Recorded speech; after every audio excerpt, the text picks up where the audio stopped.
নমস্কার, আমি আসমির।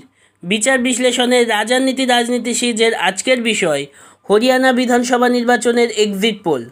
গতকাল নির্বাচন হয়েছে উত্তরের এই রাজ্যে। 8 তারিখ অর্থাৎ মঙ্গলবার ভোট গণনা। তার আগে আজ আপনাদের সামনে রাখব বিচার বিশ্লেষণের মেগা এক্সিট পোল। বিচার বিশ্লেষণের ওপিনিয়ন পোলে ইঙ্গিত মিলেছিল 41টা আসনে জয় পেতে পারে কংগ্রেস, 38টি আসনে জয়ী হতে পারে বিজেপি, 6টি আসনে জয় পেতে পারে আম আদমি পার্টি, 4টিতে জয় পেতে পারে জননায়ক জনতা পার্টি, 1টি আসন পেতে পারে আইএনএলডি। এক্সিট পোলে অনেকটাই বদলে যাচ্ছে ছবিটা। একাধিক রদবদলের পাশাপাশি আরও স্পষ্ট হচ্ছে বিজেপির পরাজয়ের সম্ভাবনা। 90 আসন বিশিষ্ট হরিয়ানায় ম্যাজিক ফিগার 46।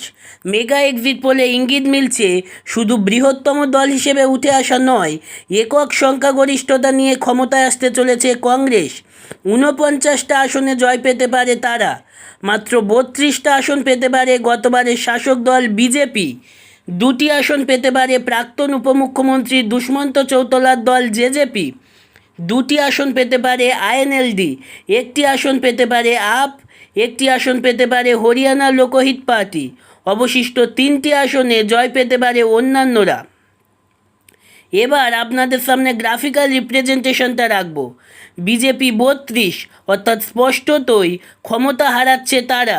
কংগ্রেসের 49, অর্থাৎ একক সংখ্যাগরিষ্ঠতা নিয়ে সরকার গঠন করতে চলেছে তারা।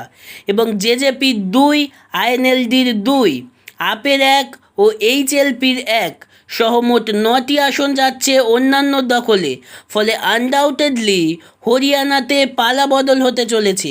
লোকসভা ভোটের পর আবারও বড় ধাক্কা খেতে চলেছে বিজেপি, এমনটাই ইঙ্গিত। যদিও পুরোটাই একটি সম্ভাবনা মাত্র। সঠিক ফলাফল জানতে হলে আর একটা দিন অপেক্ষা করতেই হবে। আজকের মতো এই পর্যন্ত, দেখা হবে পরবর্তী ভিডিওতে। ভালো লাগলে লাইক, শেয়ার, কমেন্ট করতে ভুলবেন না। আর চ্যানেলে নতুন হলে চ্যানেলটি সাবস্ক্রাইব করে অল নোটিফিকেশানে ক্লিক করে দেবেন। ধন্যবাদ।